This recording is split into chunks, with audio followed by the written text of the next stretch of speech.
Bem-vindos a mais um programa Palavra de Especialista no podcast DeltaCast, também no YouTube. Hoje nós estamos com o colega promotor Fernando Lupo. Bem-vindo, Fernando Lupo. Doutor Fernando, muito obrigado pelo convite. É um prazer retornar à minha casa do meu coração, e que eu sempre levo comigo e vou levar para sempre o cargo de delegado de polícia. É uma honra. A trajetória do Dr. Fernando Lupo é uma trajetória incrível. Aos 17 anos de idade, ele já ingressou no funcionalismo público em 1981 e aos 22 anos de idade, ele foi o delegado de polícia mais jovem do Brasil, aqui no estado de São Paulo. Ficou 12 anos na carreira de delegado de polícia, onde passou por mais de 20 distritos policiais. E então ingressou na carreira do Ministério Público em 1997, onde está até hoje, sendo assessor do Procurador-Geral de Justiça por 2 anos e hoje diretor de eventos da APMP. E é sempre importante dizer que ele continua associado da ADPESP, da Associação dos Delegados de Polícia do Estado de São Paulo. Então, o DNA do Dr. Fernando Lupo é o DNA de delegado de polícia. A gente agradece imensamente a sua presença e a sua participação hoje. Muito obrigado. Eu agradeço. Eu frequento a associação, o nosso restaurante, as colônias de férias. Então, para mim, eu continuei como um delegado. Muito bom. Dr. Fernando Lupo escreveu e publicou recentemente esta obra, que é a obra Indiciamento e Registro Criminal, pela editora Apres, do Paraná, e podemos perceber que é um tema extremamente interessante e relevante, e o nosso papo vai girar em torno desta obra e principalmente da experiência do Dr. Fernando Lupo, tanto na carreira de delegado de polícia quanto na carreira de promotor de justiça. Fernando Lupo, já iniciando aqui a conversa, o senhor tem essa experiência de 12 anos de delegado de polícia e também tem uma larga experiência como promotor. Como que o senhor vê a importância dessa trajetória do senhor para exercitar o cargo de promotor de justiça hoje? Nossa, isso é fundamental, não é? A experiência que se adquire enquanto delegado de polícia, no exercício das suas funções, é crucial, principalmente para o início da carreira de promotor de justiça, não é? Os ex-policiais, tanto civis ou militares, que se tornaram promotores de justiça, eles realmente no começo têm uma vantagem pela vivência na investigação. Posteriormente, com o avanço da carreira, os promotores acabam difundindo, né, o exercício da investigação, grupos especializados como o GAECOS, outros grupos, o setor de crimes de prefeitos, onde eu trabalhei por 2 anos, aí realmente é uma investigação pura, típica de delegado de polícia. Mas a vivência do dia a dia de uma delegacia de polícia é uma experiência incrível e que muito me contribuiu para o aperfeiçoamento das minhas funções como promotor e também para difundir a experiência que eu tive entre os colegas, também demonstrando as dificuldades que tem um policial no exercício de suas funções, para, inclusive, ajudar até a direcionar algumas decisões cujos fatos, às vezes, são deturpados contra o policial civil. Então, a gente sabendo dessas dificuldades, realmente, acho que, de alguma forma, contribui para um olhar melhor das outras autoridades em relação aos policiais. Maior sensibilidade, né, doutor? Dá para ver aí que fica no sangue, não tem jeito, né? Doutor, no livro do Indiciamento e Registro Criminal, o senhor fala muito a respeito da tatuagem, o mundo do crime e o direito de fugir, né, entre aspas, do preso. Como que foi a recepção desses temas no mundo acadêmico e mesmo na carreira? Então, o artigo O Preso e o Direito de Fugir, ele acabou se difundindo nos estabelecimentos prisionais e nos meios policiais também, sob a falsa perspectiva pelo preso do direito de fugir. Esse artigo é interessante, ele foi escrito pela primeira vez quando eu ainda era delegado, depois foi reescrito outras vezes por conta das atualizações legislativas, e ele chegou, inclusive, a ser comentado por um conceituado ministro do Supremo Tribunal Federal. Ele é bem interessante e aponta, no fundo, que a falta grave consumada ou tentada não constitui direito do preso à fuga. Então, lá estão escritos todas as consequências dessa fuga tentada ou consumada. E em relação ao artigo As Tatuagens e o Mundo do Crime, também é feito uma origem, né? A origem das tatuagens, a arte de tatuar o próprio corpo, que também faz com que a pessoa se expresse individualmente, mas o principal foco dele realmente é o significado das tatuagens para o mundo do crime.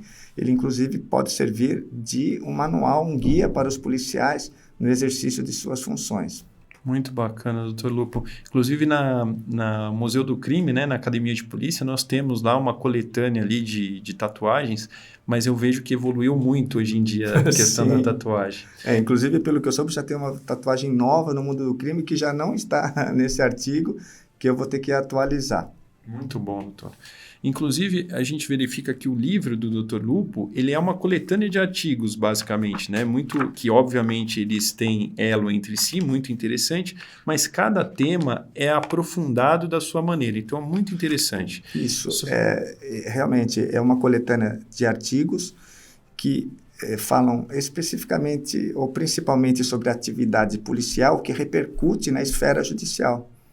Então, a atividade do delegado em relação ao indiciamento e formalizamento, ela é muito importante porque ela vai ter as consequências. E o tema principal do livro, doutor, é o indiciamento. Então, a questão, qual a importância do indiciamento para o processo penal em geral?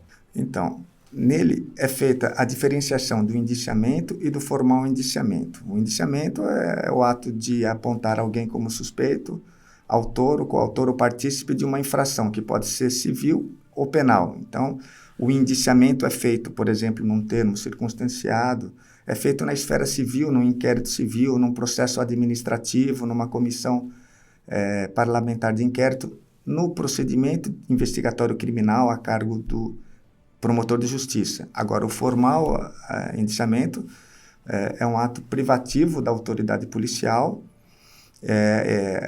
que consiste, assim que ela tiver elementos sobre autoria e materialidade nas infrações que deixam vestígios sobre uma infração penal, num ato fundamentado, num despacho fundamentado, ele vai promover o interrogatório, colher a qualificação, a vida pregressa do suspeito, isso inclui também o processo fotográfico, a identificação datiloscópica e o preenchimento do BIC, que é o Boletim de Identificação Criminal.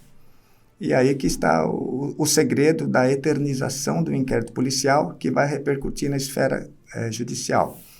Feito o boletim de identificação criminal pela autoridade policial, ele é enviado ao Instituto de Identificação, que vai formar ou abastecer o DVC.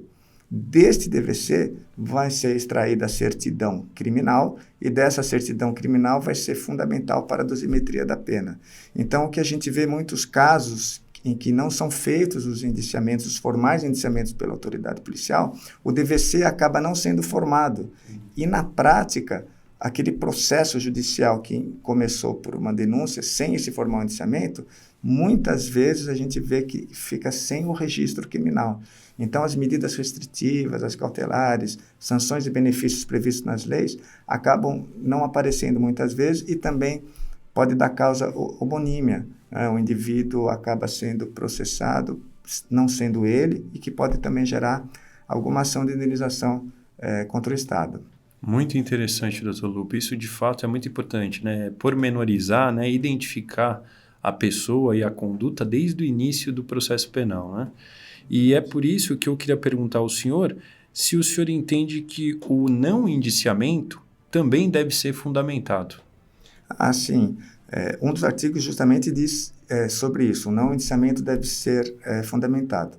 O delegado de polícia que exerce uma atividade jurídicas têm que ser suas manifestações. Então, da mesma forma que a portaria DGP 1898 fala que o delegado de polícia tem que fundamentar um indiciamento, eu entendo que ele também deve fundamentar o não indiciamento. É um direito do próprio suspeito de saber o raciocínio que o delegado está usando para indiciá-lo ou não indiciá-lo. E isso vai contribuir, inclusive, para a formação da opinião delicti pelo promotor de justiça na hora do recebimento do inquérito policial ou do próprio termo circunstanciado. Então, seria interessante uma manifestação jurídica do delegado de polícia, que acredito que iria contribuir, inclusive, para valorizar a carreira do delegado como uma atividade jurídica. Na opinião do senhor, o fundamental não indiciamento não interfere na tarefa do promotor de justiça na hora de oferecer ou não a denúncia? Então, eu acho que dá até mais segurança, não é? Vendo um relatório bem elaborado pelo delegado, isso contribui, a gente vê muito nisso, nas audiências de custódia, frutos de autos de prisão em flagrante delito, quando o delegado fundamenta devidamente. Então, o promotor se baseia muito, né, no entendimento do delegado de polícia, isso principalmente na audiência de custódia, e posteriormente no inquérito policial, no relatório. Então, se ele tivesse sido bem feito nesse sentido, fundamentando o formal indiciamento e fundamentando o não formal indiciamento, eu acho que isso contribuiria para a valorização da carreira. Muito interessante, doutor. Eu concordo muito com o senhor, né? Eu sou professor da Academia de Polícia e lá na disciplina de inquérito policial nós falamos muito sobre isso, né? Que o juízo de valor comedido sem interferir na tarefa aí, tanto do promotor quanto do juiz. Doutor, com relação agora a esses novos institutos, como acordo de não persecução penal, essa justiça penal negociada, como é que ficaria a questão do indiciamento e da identificação? É possível compor essas grandezas? Então, na verdade, as leis criam institutos como a transação penal, a suspensão condicional do processo, o acordo de não persecução penal, as medidas restritivas, as medidas cautelares, as protetivas de urgência. As leis acabam criando esses institutos e o ponto crucial é que não criam os locais ou não inserem nessas leis os locais onde esses benefícios ou sanções devem constar. E isso acaba repercutindo diretamente no processo penal e provocando a impunidade. Por isso que na lacuna dessas leis, dessa previsão legal, né, dessas diversas leis, nós conseguimos administrativamente medidas que façam, pelo menos no estado de São Paulo, suprir essas lacunas com a inserção de dados, a criação de campos no próprio IRGD, no InfoSeg. A Procuradoria-Geral do Ministério Público de Justiça também editou resolução nesse sentido, a Corregedoria-Geral do Ministério Público, a Corregedoria do Tribunal Regional Eleitoral, justamente nesses casos, doutor, de transação penal, suspensão condicional do processo, acordo de uma persecução penal, para que eles constem para fins de pesquisa a existência desse benefício, para que o autor dos fatos, o réu, o suspeito, não possa obter o mesmo benefício num prazo vedado por lei. Porque o Estado tem uma certa previsibilidade, né? Bem interessante.